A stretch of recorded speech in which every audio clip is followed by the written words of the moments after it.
Believe it or not, 2014 was a long time ago. So I want to upgrade the radio that comes in the car to get modern features like Android Auto, a rear backup camera, and a front-facing camera so I don't smack the lip. All right, so first we're going to go ahead and pop out these two side trims on the center console.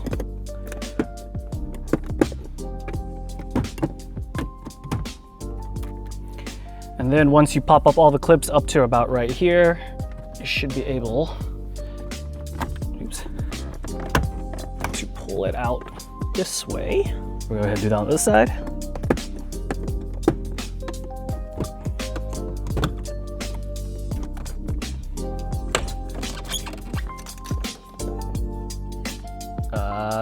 Sick. Broken tab, gotta love that. All right, so after you've broken some clips, or maybe the previous owner broke out some clips, we're gonna remove 4 screws here.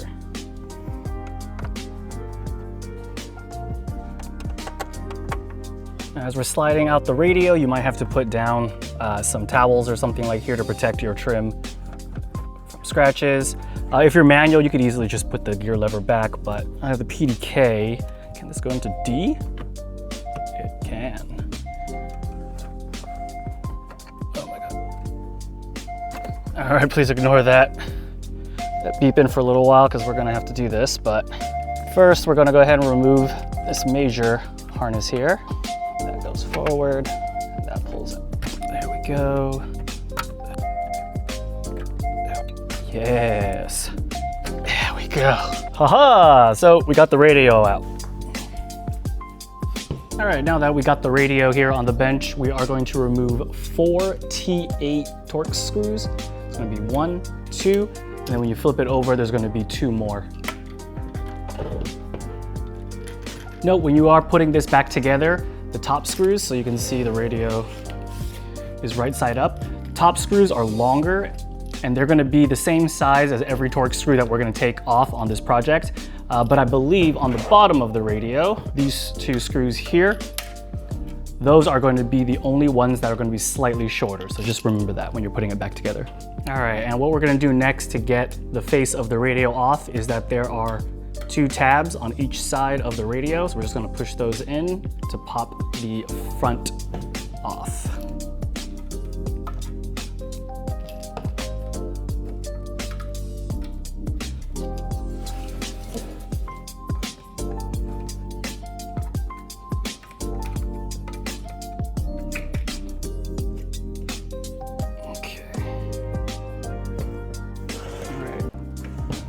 Now the face plate is separated, but we're going to have to go ahead and disconnect these ribbon cables. So you kind of want to go onto each side of them and carefully just sort of lift.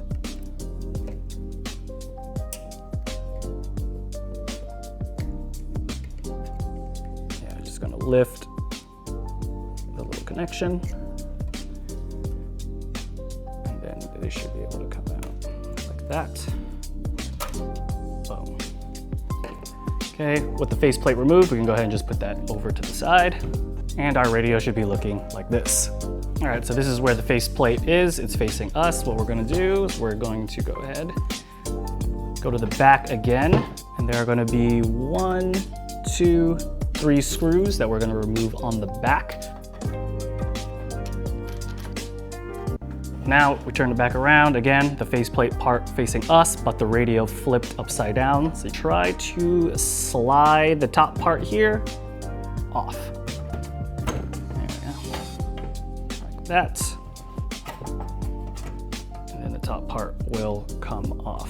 Kind of just put that to the side somewhere like that. All right, we're also going to remove this sort of plate right here. If you have satellite radio, you'll have an antenna like I do right here.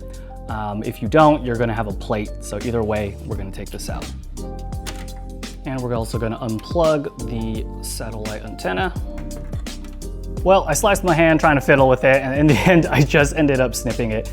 If I ever needed to put it back, we could just put it in this way, and then we could just solder the wires back together. All right, so you can see inside the radio here. Now this board right here, if you don't have satellite radio, this is going to be missing. But if you have satellite radio, you're going to be seeing this giant circuit board here. In the kit, there's going to be 6 of these standoffs. Now there's going to be 3 long ones and 3 short ones. If you do not have the satellite radio circuit board, then you're just going to use the 3 long ones and you're not going to use the 3 short ones.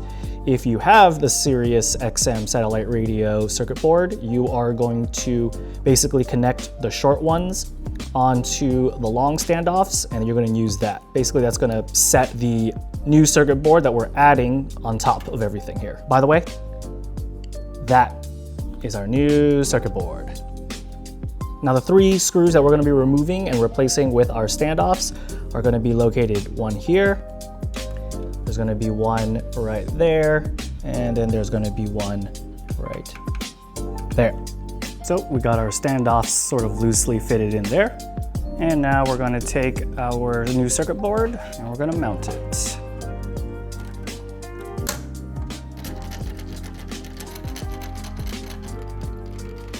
Next, you're going to take these 2 cables and we are going to try to fit them through that satellite radio plate from earlier. They are going to plug in here and here onto our new circuit board. Okay, so you can see they're running through that hole. It's a very tight fit. And also, don't listen to this color. I don't know why it's red.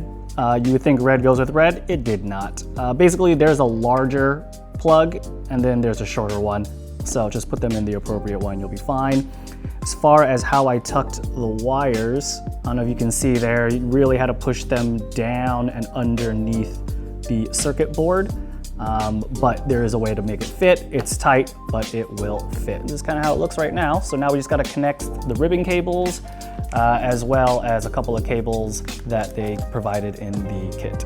Forgot to mention, there is a Wi-Fi Bluetooth cable. Kind of looks like this. This will also have to go through that little tiny satellite radio antenna hole as well. If you didn't, put this in there before, you can actually pop it off of the circuit board and you can slide it through. But just make sure that it also goes through that satellite antenna hole.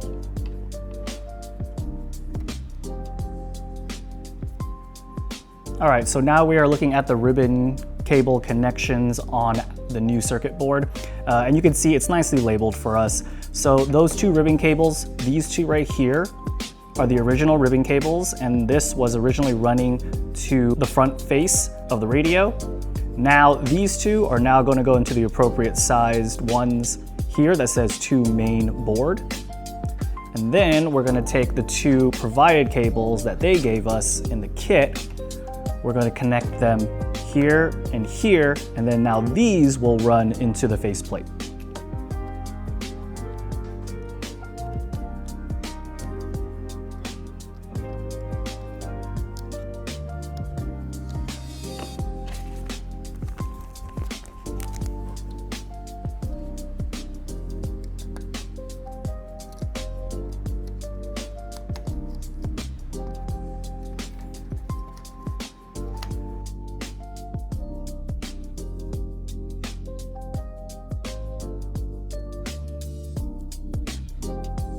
You see on this ribbon cable, you see how there's kind of like that metal connection right there at the end of that cable. And if you flip it over, there isn't.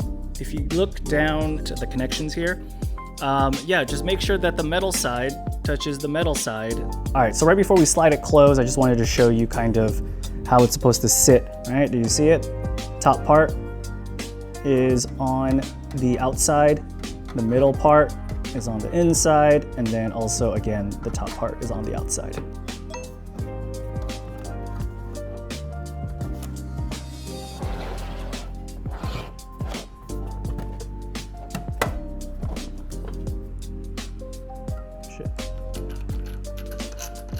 All right, so we flip the radio back over, everything's together, the 2 halves are screwed in, and here are 2 ribbon cables. This is going to go into the front panel. You can see on the front panel behind it, big ribbon cable, small ribbon cable. All right, now we're going to carefully put the front panel back on. Right, I got it in. A bit of a tip. Yeah, so you could see these little hooks right here. Put those in first. Then when you go over here, watch out for these metal tabs that we pushed in earlier. They have a tendency to kind of get caught and then bend the opposite way, so make sure they get inserted straight into the radio here before you start pushing down. But I'm gonna put back our screws. So for this one, you'll notice this end right here. This is going to go into the back of the radio. Now, if you have the Bose sound system, you're going to have these fiber optic cables to get audio. And what you'll notice is there are some empty slots on the back of the new harness. And if you look at our radio, you can see those two plugs. Well, you're going to run the two fiber optic cables from your car, and you're gonna put it into the back of this harness, and that plugs right into the radio. This end right here will plug into the harness in the car. And we have this harness here that has our camera inputs. We are going to plug one end of it. All right, we're gonna plug this end. That's gonna go into one of these two cables that is coming out of our radio. This end that's coming out of that main harness into one of these as well.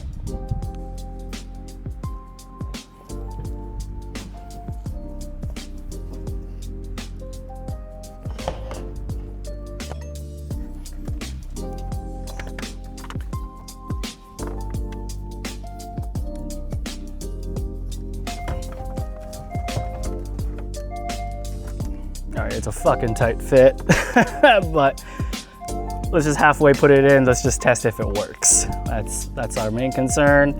We still have to do some extra wiring, run our camera wires and everything like that too, so it doesn't need to be permanently in right now. All right, there we go.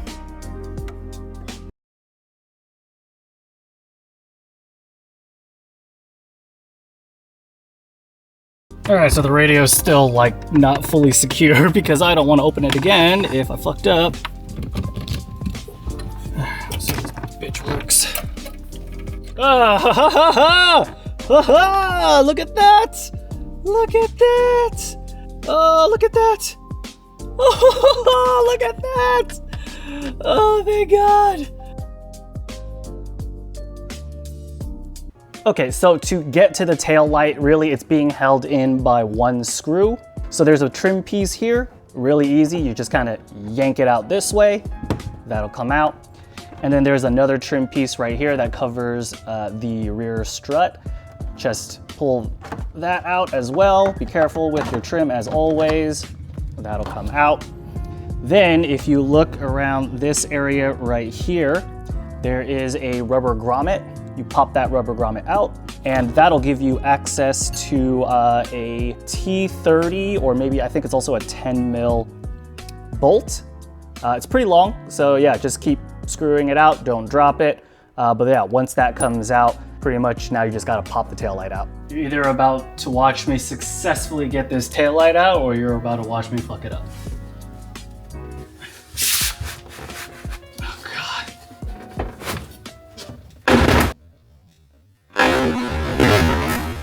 Oh, Jesus Christ.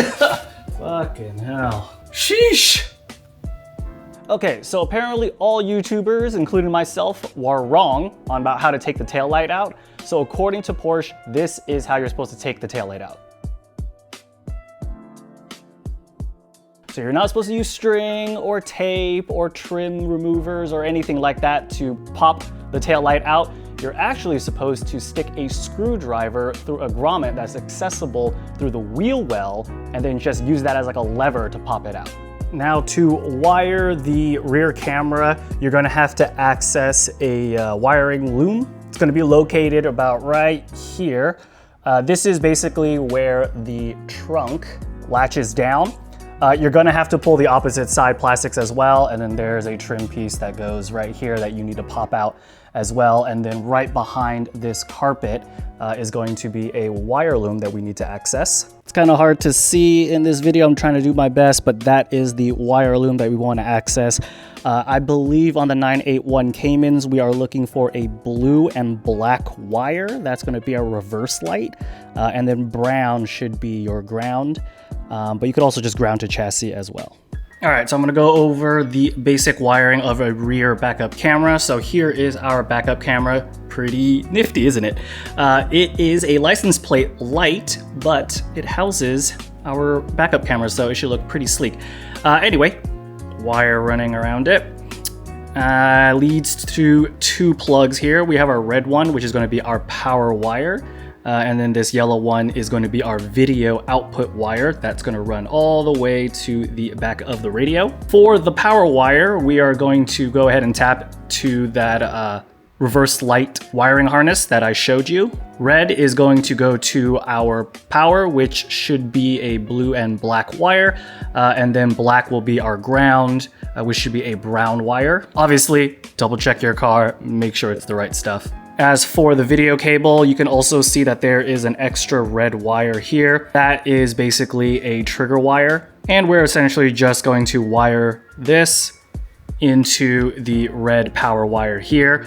The idea being that once this gets triggered by our reverse light, which will then energize the system, it will also trigger the video cable to let our radio know that we are in reverse and to change the screen to the reverse backup screen. And the way that we're going to splice our wires is using these posi taps. Super nifty, way better than those sandwich clips that most people use. Way more secure and way more easier to use. The concept is really cool. Basically, you can kind of see how this one has a split housing in it. That is where you put the wire that you're trying to tap into. And it gets pierced by this little needle right here, which will give you your connection. And then you take the wire that you're trying to connect, and you just kind of slot it through this hole here.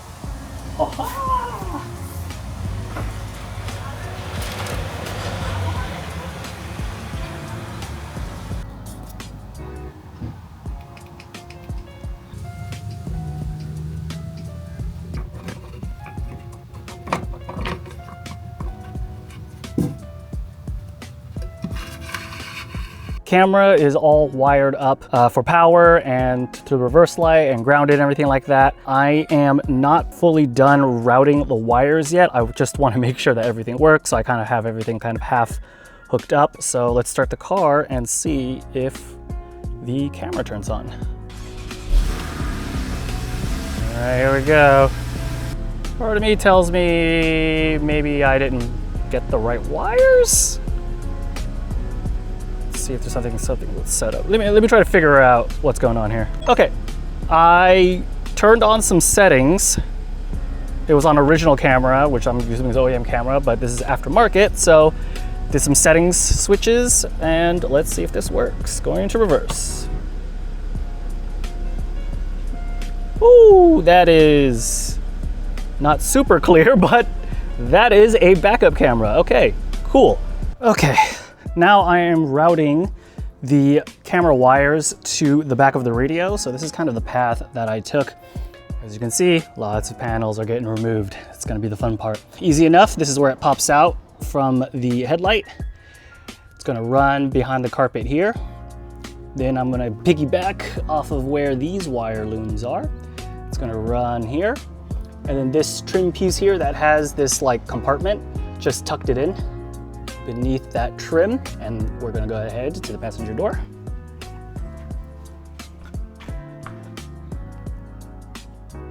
From here, you can see this is the wire right there. So you can see it right there, there it is. It's routing here, had to take off the seat belt trim. Getting used to that because obviously when you access the engine, this comes off all the time.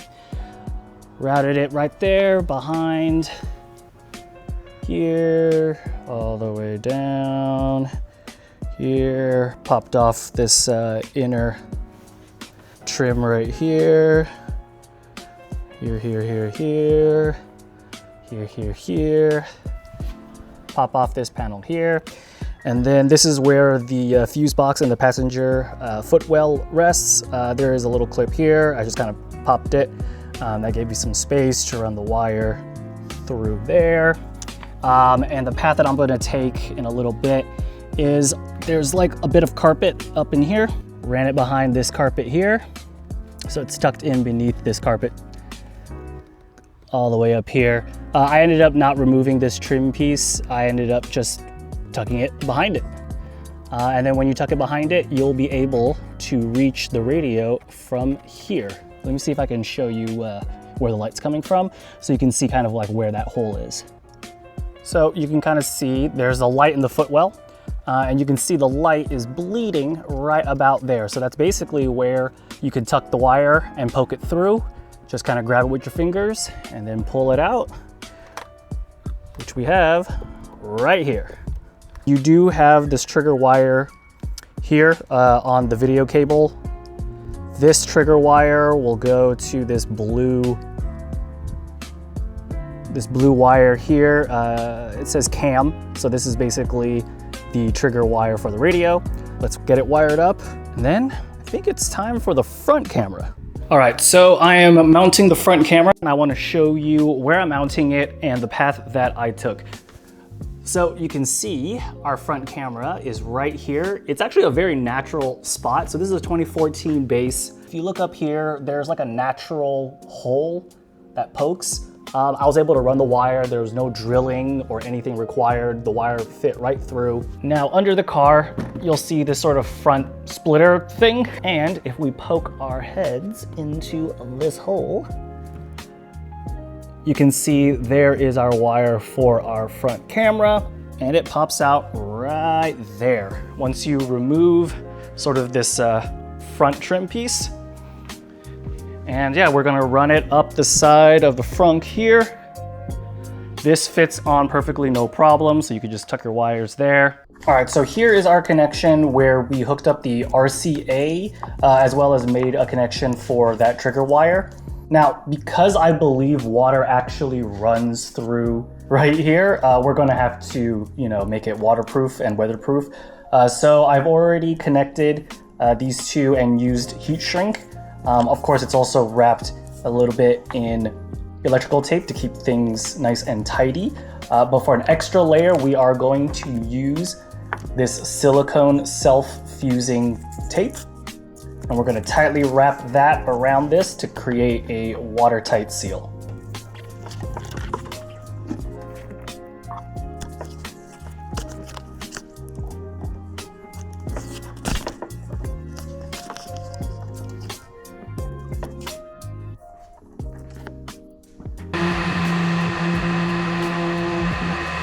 Okay, so just finished up weatherproofing our two connection points here. So this is tightly wrapped. I feel pretty good about this. For the connection down here, it looked pretty like weather resistant, but I went ahead and added a little bit of heat shrink as well. I think we'll be okay there. This connection right here, I mean, this is not even actually a connection. You can't even take this apart. So I feel this is probably okay to leave as is. So yeah, I feel pretty confident that we've weatherproofed this route right here, but maybe I'll make an update if I see otherwise. And we are going to run our wires into the cabin. There's like a plastic grommet that pops out super easy, and you'll see it located near like the dead pedal and the brake pedal. Pops right out, and that will give us a straight shot into the cabin. FYI, you're gonna need to extend these power wires. They will reach into the cabin, but you're gonna need just a little bit more distance potentially to hit the fuse box. All right, so here is the finished grommet. A lot harder to drill than I thought. The plastic is super, super thick and hard. Got a hole in there. and I'm running a piece of conduit, just a simple plastic conduit. I'm gonna run my wires through. That'll be my grommet essentially.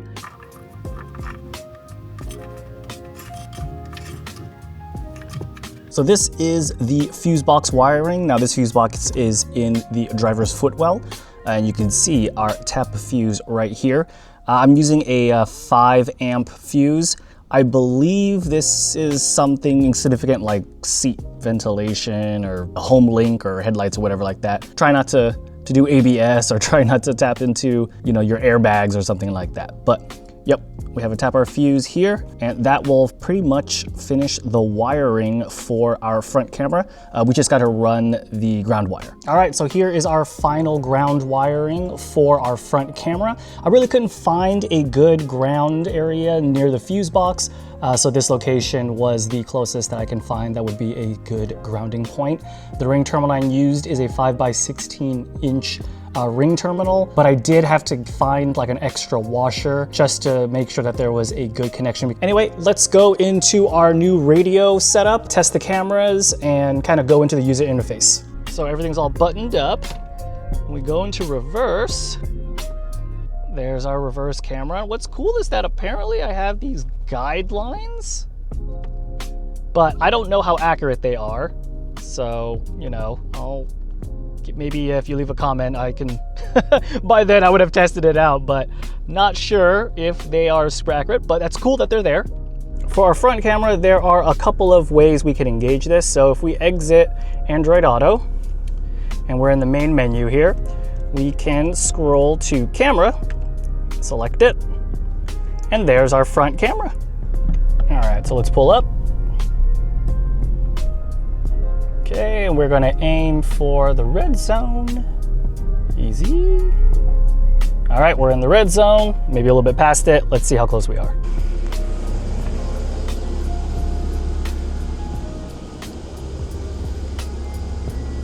All right, that's pretty good. Honestly, that's as close as I'd want to get to a curb anyway, so pretty happy with that distance. All right, so here are my thoughts overall about our little retrofit that we did to our PCM radio.